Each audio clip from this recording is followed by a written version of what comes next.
I'm going to be talking to you guys about how to make academic YouTube videos. So, a little bit about my authority to do that sort of thing. I've got a YouTube channel. See, as I said, I think at the opening ceremony, it's the objectively best YouTube channel that has ever existed. It's called Majesty of Reason. That name is from just a beautiful quote from Baruch Spinoza, who was, oh boy, as a philosopher, I don't know history. 17th century, I think? Some sort of 17th century or 16th century philosopher. And he had this beautiful quote. What altar of refuge can a man find for himself when he commits treason against the majesty of reason? And I was like, oh my goodness, it's so beautiful. So it was just so beautiful. And I was like, okay, I gotta make that my name.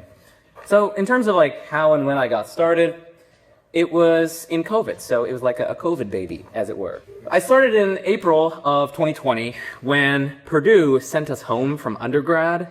The professors were like, oh my goodness, there's a global pandemic, what are we going to do? So they just kind of said, go home and just finish this like one paper and we'll just call it a semester. So I didn't have much to do, and I had been making like philosophy blogs for quite a while, so I had some content, and I'd always been interested in just putting my ideas out there, having them being open to public criticism, but also trying to convince other people of my views and try to seek the truth collaboratively with others. And so I was like, why not turn those blog posts into a YouTube channel as a basis? So I did it, and I invited different philosophers on to present their ideas, their arguments, have debates among them, and I also made lecture videos of my own. So that's a little bit about Majesty of Reason. I mean, the main topics I cover are, of course, philosophy, and specifically metaphysics, so things like the nature of time, the nature of causation, the nature of persons, personal identity that Amos mentioned last night. Philosophy of religion, so that's of course, whether or not God exists. I've got tons of different playlists on tons of different arguments for and against God's existence that I like systematically and rigorously analyze and evaluate. And then also, I throw in some ethical topics in there as well. So charitable giving, effective altruism, the ethics of, with Amos, who has been on my channel to talk about the ethics of chewing gum and doing certain other activities with fellow human beings, which I will leave unspecified. But that's a little bit about my channel. Now, in terms of the talk, it's going to be broken down into 5 parts. Part 4 was extemporaneously added upon request by Claire, so we'll see how that goes. But I had planned for parts 1 through 385, but I think part 4 will be fine. First, I'll talk about tips for aspiring YouTubers, which perhaps some of you are. Part 2, we'll go through tips for AcademyTube, which is my name for people who are on YouTube, but who are also either in the Academy or adjacent to the Academy or making videos about academia and like research-based topics. Part 3, I'll talk about how to actually like make a video, like the nitty-gritty details of that. We'll talk about a case study relating to the Reason and Rationality podcast that you guys will do. I think that's tomorrow night. That some of you guys will do, rather. And then part 5 will be just a Q&A. So I'm thinking like maybe a 45-minute talk-ish and then maybe 30-ish minutes of Q&A. So we definitely won't take up the whole 2 hours. Okay, so on to part 1, tips for aspiring YouTubers. I'm going to start with like asking a question like, why the hell would someone be interested in getting on YouTube? Any thoughts? Money. Right, making money. Good. Maybe I'll specify my question a little bit further. Why would someone like me or you, or someone in the either interested in getting into philosophy or academia, why might they go on YouTube? Yeah. Spreading the knowledge. Spreading knowledge, right? Teaching people. Good. That's one. That's pretty valuable. Yeah. Aside from future people, I'd also making a name for yourself. Like on your channel, you talk with a lot of people. As much as I know, it seems like you're pretty prominent in their respective fields, and that's really cool. Making a name for yourself, yeah. Watching a YouTube video on Khan is a lot easier than trying to read it. Right, people are much more, they're much more likely to watch videos and read things, so you could just reach a lot more people. More effective, perhaps. Yeah. You'll be like befriended as people that weren't necessarily making the philosophy like group or whatever. That's true. You definitely will get comment sections and feedback with how like public people outside of academia perceive the topics that you're talking about. That's good. Yeah. And you can also get like feedback on your artists from maybe who do have serious. Right. Philosophers like have commented on my video. It's like Ellen Rhoda, Andrew Moon, sometimes Taylor Sear, like they watch my videos and sometimes unhelmet, so that's pretty cool. I can actually get feedback on my arguments. It's almost like going to a conference, but for free. Like I could present arguments that I might develop in a paper, and I'll get like comments from professional philosophers who watch the video. You'd be like, oh, Major, I saw this video, here's new philosophers. Oh, thanks. Any others? Okay, I wrote down a few. So firstly, I mean, it's pretty fun. I like it. I also think it's valuable for the reasons you guys have been mentioning. I mean, you know, YouTube is a massively democratized platform for sharing ideas, for teaching people. Public philosophy, I think, is especially important. It helps people think critically and rigorously about, like, super important matters like religion, politics, morality, things like that. You can also influence people with your ideas and your arguments. In fact, my papers are actually, like, reaching way more people than they otherwise would have. Like, most academics, when they publish papers, they're only read by the journal editors, and then the people who are asked to review the paper, maybe a few other academics, and then like the person who published the paper, like their mother or something. That's like the only people who read papers. But thankfully, and I'm very grateful for this, my papers have been read by like thousands upon thousands of people, and I can see the download statistics on field papers. So my research, in fact, has reached so many more people because of YouTube. So that's another thing, it's just influence. So further thing is that like learning opportunities abound. Oh my goodness. Like you learn stuff as you make videos. It forces you to continually learn things, of course. You learn things as you host discussions and debates among other philosophers. You learn things better also by like breaking them down and presenting them to a popular audience. Has any of you heard of the Feynman method? Where like you better understand something by breaking it down. Is like a 5-year-old, for instance. So it can increase your own understanding of the issues as well. You can continually learn. And then the final reason why I said you might be interested in pursuing YouTube is connection building galore. Oh my goodness. Reason and rationality would never have found me were it not for my YouTube channel. Reason and rationality, therefore, would not have taken the shape it did, would not have had the curriculum it had it not been for my YouTube channel. We wouldn't have had Noah either, because I was like, we gotta get Noah. Oh my goodness, that was insane. We have to get Noah. I also invited Amos. We wouldn't have had Amos with us either, and his wonderful jokes about soda and everything else. And in fact, Flo also emailed me. She was like, there's this reason and rationality thing. What's super cool. Is it legit? Because I don't see so much information online about it. Is it legit? I'm like, yes, it's legit. It's going on. So without my YouTube channel, reason and rationality would not have taken the shape that it did, which is pretty cool. And now the influence is going to be spreading to dozens of students, in the future hundreds of students, thousands of students. So YouTube can make a difference. Now, YouTube also, for me at least, has led to co-authorship on papers. So after inviting philosophers on my channel to talk about things, some of them are like, oh my goodness, yeah, we broached some like genuinely new topics there on like the cutting edge of research in the field. Like, and you brought some interesting points, Shirley. Do you want to like co-author a paper on that? That literally happened with me and Ryan Mullins, Dr. Ryan Mullins. He was at the University of Helsinki. I don't know where he is right now. I forget. He's always on the move. And also Dr. Alex Malpass. He works on temporal logic and metaphysics. Don't need to talk about that. And it also happened with the world's most renowned philosopher of religion, Graham Oppy. I had invited him on my channel way back in probably 2020. And we just had a really great discussion. I told him that I was working on ontological arguments, which are arguments for God's existence that are from the armchair. You don't have to look at the world. These arguments purport to prove God's existence just by thinking about the concept of God. Graham Oppy would not have been aware that I was working on certain versions of these arguments, researching them rather, and he would not have been aware of that written off from my YouTube channel. But also, he just wouldn't have been aware of my work had it not been for me inviting him onto my YouTube channel. And that, moreover, him becoming aware of my work led to him inviting me to co-author the Stanford Encyclopedia of Philosophy entry on ontological arguments. Like literally, that is sparked upon my YouTube channel. That would not have happened if I didn't have a YouTube channel. So as I said, connection building galore. Majesty of Reason helps put my name out there as someone working on particular topics. Now I get like referee requests or requests to review papers on various topics because like it puts my name out there as a scholar working on particular things. I get requests to contribute to book chapters.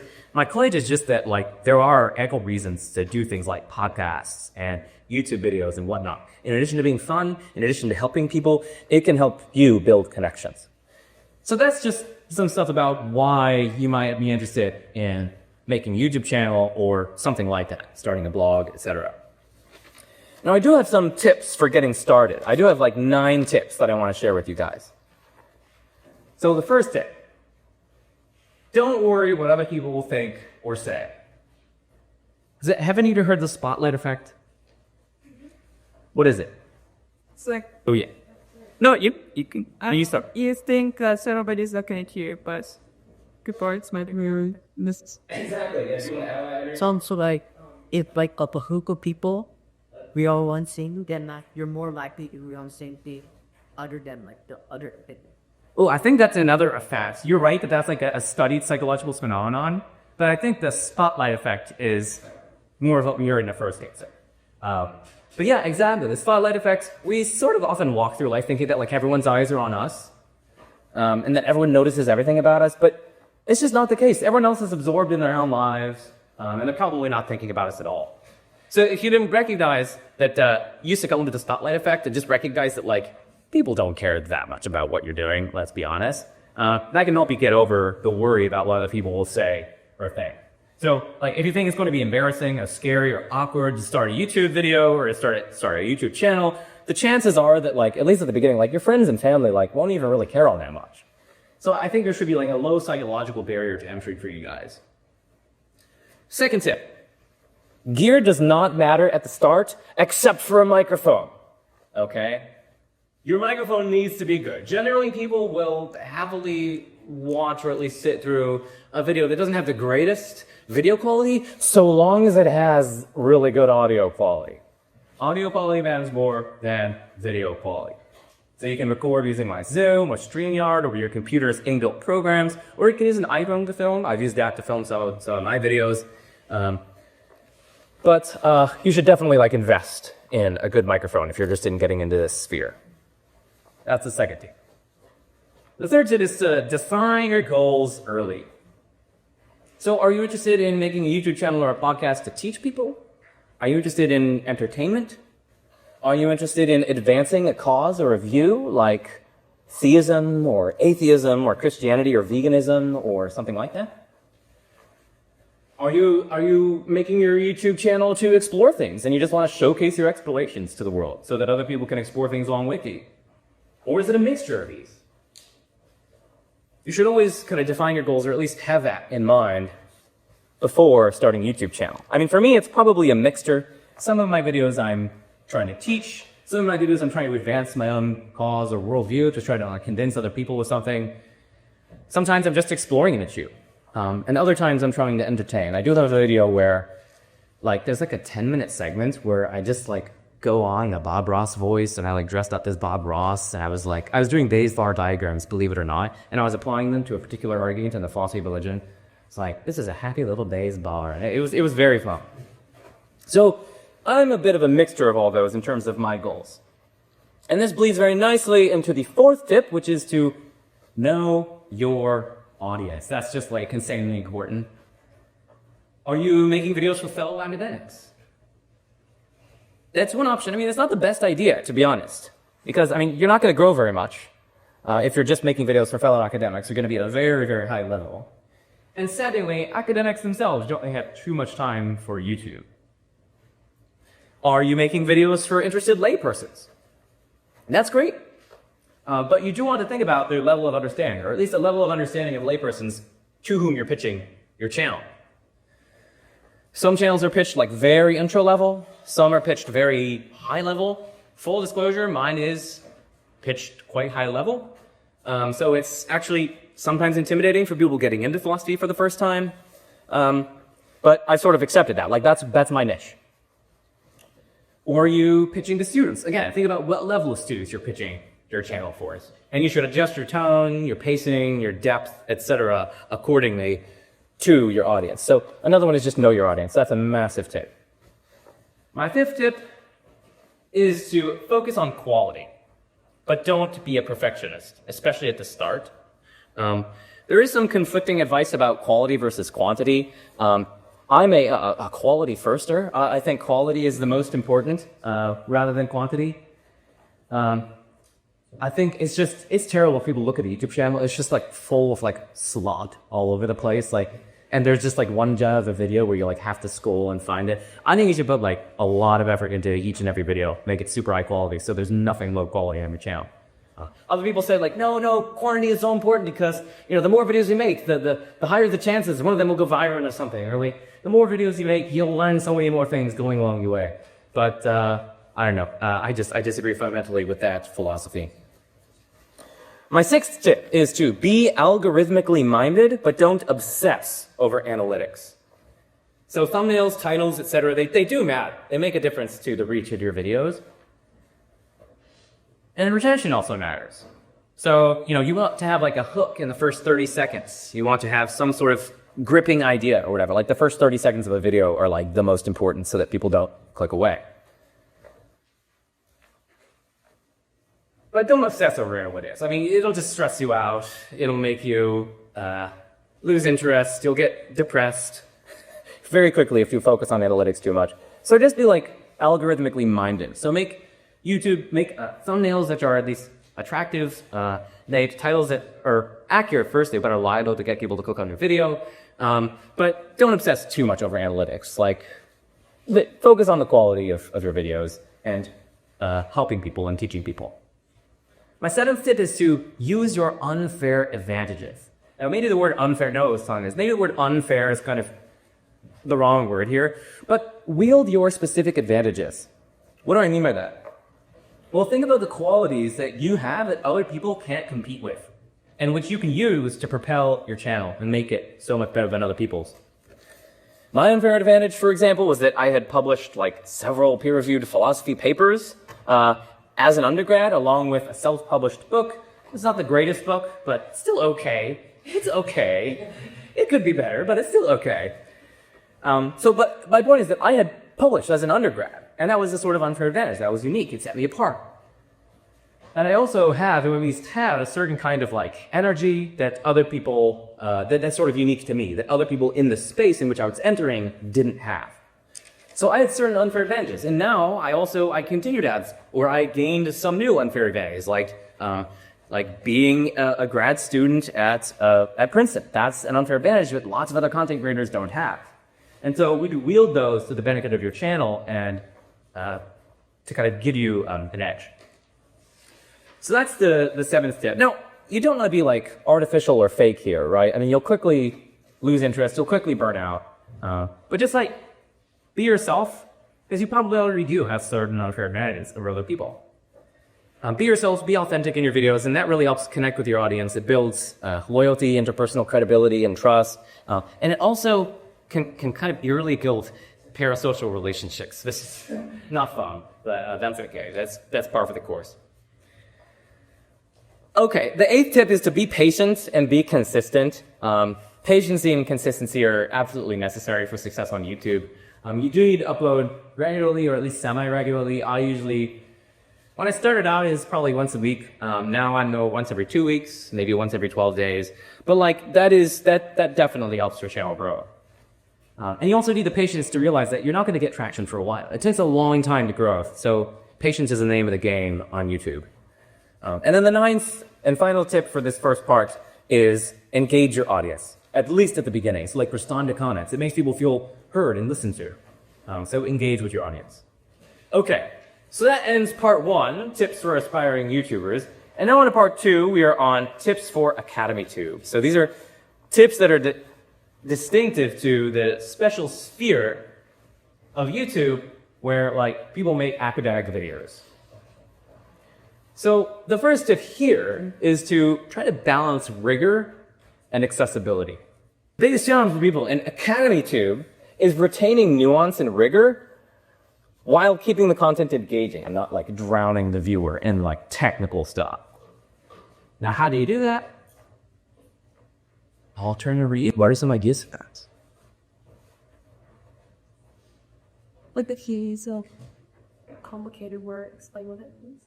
Good. If you use a technical word in philosophy like a priori or epistemically possible, define it in simpler terms so that ordinary people can understand. Yeah. I feel like analogies are really helpful. Right, all types of thought experiments can really help to illustrate, like, whether it's a real thing or just an invented scenario. This helps to visualize what's going on. Good. Liberal use of analogies, gripping thought experiments, memorable or funny stories. Those are just, yeah, amazing. Yeah. Maybe it's just like a larger product, like a very, very defined niche structure. If you're going to something very academic, just like organization. Or, yeah, a very clear organized structure, like the signposting. So like, in this first part of the video, I'm going to be doing this, and this is going to be my conclusion. Just being very explicit about that. That's very good. Yeah. Any others? Surely there are others. Well, like, for instance, you could sort of pepper it with humorous impressions of professional philosophers. Yes. Yeah. You could pepper it with impressions of professional philosophers like Slavoj Žižek. Have you guys heard Slavoj Žižek talk? I know. I will. I know. Yeah. Okay.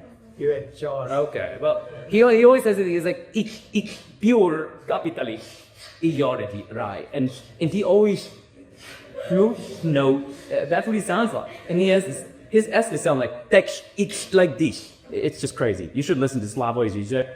Actually, I'm gonna write that out. Overflow with Slavoj Žižek. Is that how it's spelled? Yeah, it is. I'll see every. Yeah.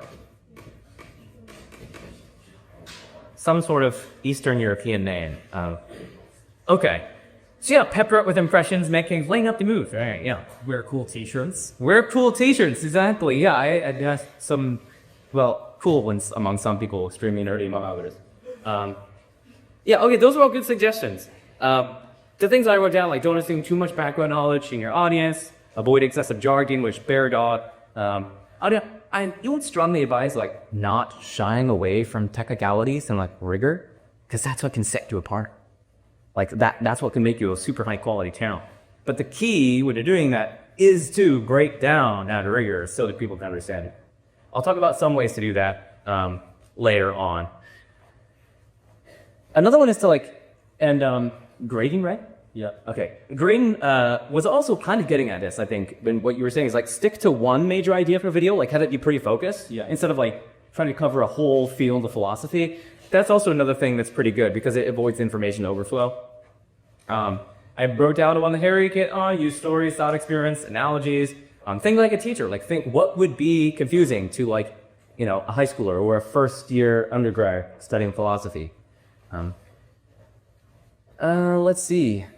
Oh, you could consider including like interlocutors, either real or stylized. So like you could have yourself on like one side of the video, like saying something, and then like on another side, have like say things in response. ContraPoints is a channel who does that, or at least did that like very, very well. Other channels do that as well. And then finally, visualizing arguments with like debate, like with maps. So like here's the first premise, and like you kind of put that up in like a box, and then like objections, you have like arrows to it, and they're like red for objections, and so you like have a name to the objection. So you have like 2 objections to that, and if there were responses to those objections, like maybe in green in defense of the original argument, you have a further arrow underneath that where you like put that, and then you have a second premise where you do that. So like you're mapping out a dialectic, and that can really help people follow along pretty well. So those are some of the things that I have written down as to how you can try to make things more accessible to a popular audience. The second tip that I have here is quality is of primary importance. So this is similar to the tip that I mentioned earlier, but I always emphasize extremely high quality videos over quantity of videos. Most people who are into philosophy will be interested in extremely well-researched, consistent, high-quality content. And that drove me to a next point, which is do your research. Like well-researched videos, that's going to pay off. People can definitely tell whether you've carefully crafted PowerPoints or scripts. They can tell whether you've kind of done your research, and you can even like cite the relevant academic papers you're using and demonstrate kind of credibility. The third tip here is to actually be intellectually virtuous. So intellectual virtues are like habits of an excellent mind, an excellent thinker. They're things like intellectual humility, so being willing to admit that you could be mistaken about things, open-mindedness, a love of truth, charity to opposing views and opposing arguments, so constructing the best versions of alternative opposing views. If you can model intellectual humility on your channel, that goes really, really far. So I recommend recognizing room for reasonable disagreement. Don't turn disagreements into a spectacle. Put truth and love center stage. And I know that that's not algorithmically optimal. The algorithm likes it when you get super dramatic, you are overconfident, you bash the other side, you say that they're irrational, stupid, silly, demonic, etc. But we're in Academy, again, like I said, we're not obsessed over analytics in AcademyTube. That's not the name of the game. Truth and love are center stage. And at least among the people you should be trying to reach, they're going to see that. They're going to appreciate that, and you will stand out. My fourth tip here is that scholarship matters even on YouTube. So like it's important to reference literature transparently, say where you're getting your sources. Consider uploading like companion documents or bibliographies in your video descriptions. I also have some tips on how to grow. So one is to collaborate with other public-facing scholars. So there are other people in AcademyTube that you can try to collaborate with. Another way to grow is to have people from other channels on your channel.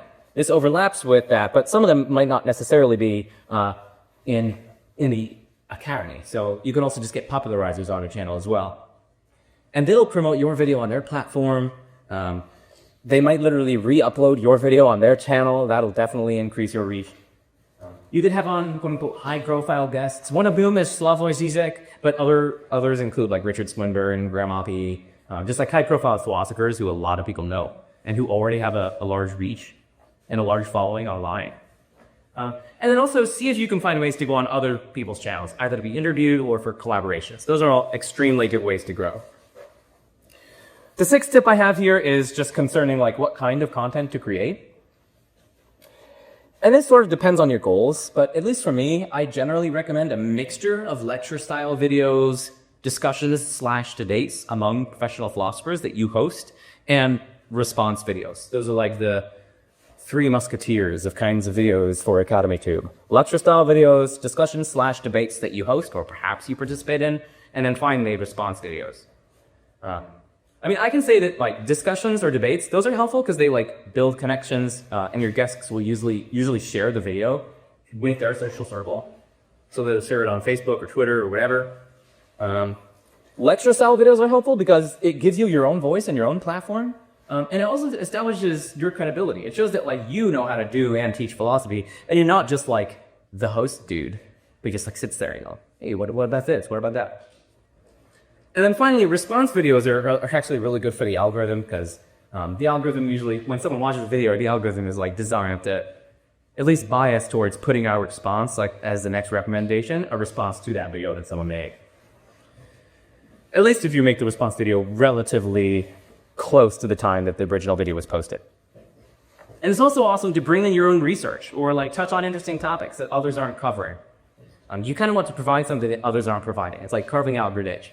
I mentioned this in the Princeton lecture that I gave on how to publish in philosophy. You want to kind of carve out a niche. It's very similar with YouTube. You want to try to find your niche, something that you are very good at, that you excel in relation to others at, and for which there's kind of desire or need or market, as it were. But that concludes part 2, tips for AcademyTube. Onwards we march to part 3, how to actually make a video. So the first thing so I kind of want to take you from idea to upload, okay? So what are some ways that you guys think someone could like generate ideas for a video? At least an academic video. Like, how might we generate ideas? Just engaging with the material in the field. Stuff's going to spring up if you read papers or watch other videos or do whatever it is. Right. Watch other videos. You might find a video that you want to respond to and you get criticisms of, and reading papers in the field. I guess looking at your own question about paper is topic, what am I thinking about this? Like, you're probably wondering the same thing. Exactly. So you could present on the paper itself and then present your objections or present your thoughts. Yeah, that's good. Any others? Yep. You could just take in conversation that you have as well. Exactly. you could just take from your everyday conversations, either with your peers or your professors or what have you. Yeah, so I just said, like, firstly, definitely try to pick topics that you're passionate about. That's definitely one thing. You can go to the Stanford Encyclopedia of Philosophy, the Internet Encyclopedia of Philosophy on topics that you're interested in to get overviews of defining research. You can read Philosophy Compass articles. So Philosophy Compass is a really cool journal that has overview papers on various topics in philosophy. Hey, let's say you're reading a philosophy paper or something related to philosophy. Did you enjoy it? Then just ask the author of the paper to come on your channel and talk about it. That's one idea. Or maybe you hated the paper. Maybe you disagreed with it a bunch. Invite the author on and pose your objections and have a fun conversation with the author. Or you could host a debate among professionals on a topic that you're interested in. Say you're super duper interested in personal identity, or like the argument from personal identity for dualism, the aim state. Invite professional philosophers who are working on that topic to your channel to debate that. Like Michael Huemer, he defends the soul theory. He thinks it's the best explanation of personal identity. Someone like, well, even Graham Noppy, he definitely doesn't like that theory, that personal identity. Invite him on, have a debate. Those are two high-profile people in the field. That video would get at least 1,000 views, even if it's a small channel, because they're both going to share it. That's such a good way to grow. There are also current events that intersect with like academic topics. So there are unfortunately, various wars going on right now. You could definitely talk about the ethics of war, and specifically if you could like relate it to current events that are quite popular among people. And by you could talk about like how pop culture intersects with philosophy. So there are lots of channels that like take new videos, new movies that are coming out, and like explains the philosophical implications of them. Like it talks about the philosophical underpinnings of them. Lots of like different Netflix shows also have like philosophical undertones. And of course, look out for response videos, as I think someone mentioned. Like responding to other people's YouTube videos is okay. The next thing, in addition to generating ideas that you need to do, is you need to write a script, you need to make a PowerPoint, you need somehow to do the research for your videos. One thing that's important here is to like write for the ear, not the eye. So read your scripts aloud and aim for conversational clarity. So you want it to like sound good. You want it to sound like a conversation. That's much more engaging for the audience. Outline, of course, as you guys know, went to Princeton. One of the biggest things that I emphasized there was, in addition to having a mentor to help you write papers, make outlines. Outlines write the paper for you. Outlines make the video for you, basically.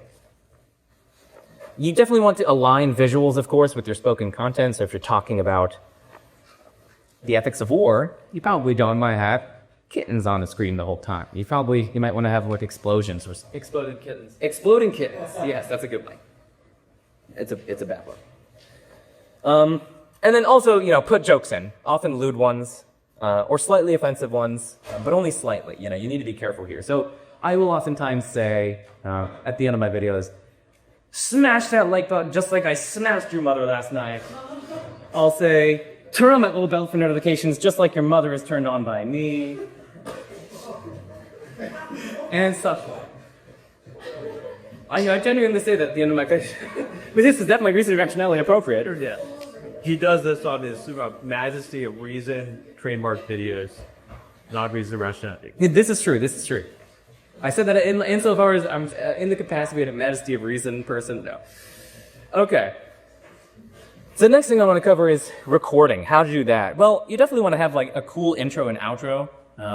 You can edit an iMovie at the start. Later on, you can get like better editing materials. The iMovie is free. It's pretty easy to use.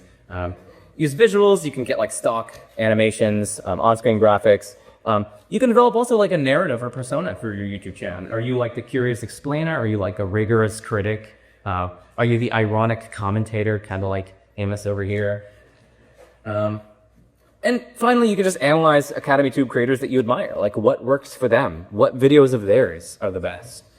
What aspects of their work can you kind of impute to your own?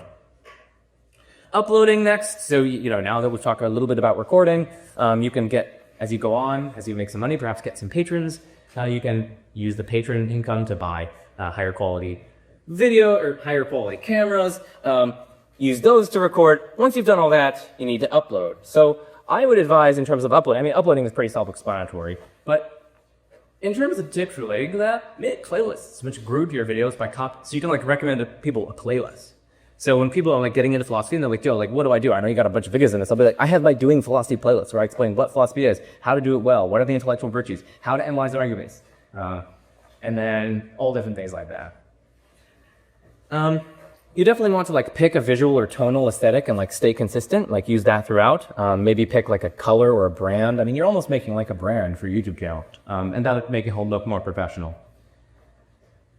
And I guess the final thing that I want to say here is, after the video is published, share it on social media. And maybe also share it with the scholars whose work is being cited or engaged with. Like, people in academia love that, like, let's say like a freshman in high school or even in college made a YouTube video on one of their papers. Like, they'll get excited. They might share that with their social circle, and that's a way that you can grow as well. And I'll just end with this. As with publishing papers, you need to put truth and love center stage. Do not lose your soul for clicks, fame, money, praise, or anything else. Always be committed to making high quality academic videos that actually serve people. And of course, do it in a way that's fun, that's engaging, and that's genuinely authentic to who you are. Thank you.